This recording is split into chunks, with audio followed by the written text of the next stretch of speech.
So what's the impact on the affected companies and the affected countries generally? Let's start off with the companies.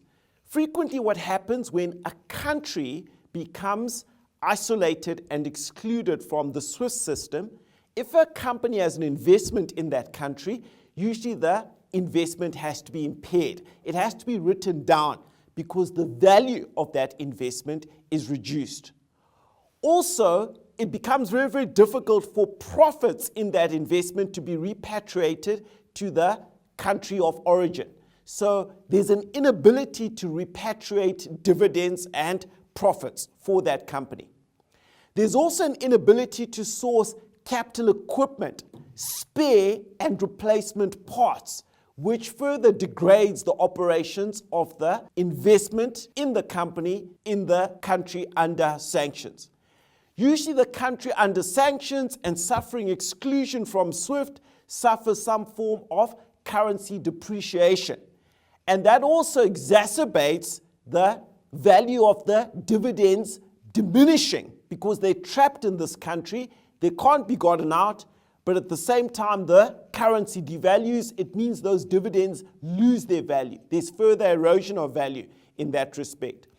There's also a curtailment of the company's ability to be able to do business in the US and in Europe.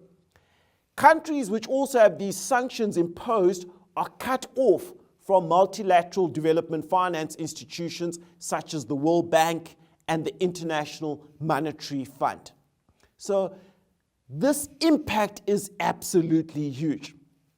Finally, the concluding points relate to the disinvestment from the country that's being targeted. A lot of the multinationals exit these countries because they want to continue doing business with the United States and the EU, and no further new investment comes in. There's also significant economic deterioration within the targeted country, and usually this manifests by way of a recession, high inflation, currency depreciation, higher employment, and generally higher public dissatisfaction levels and political instability.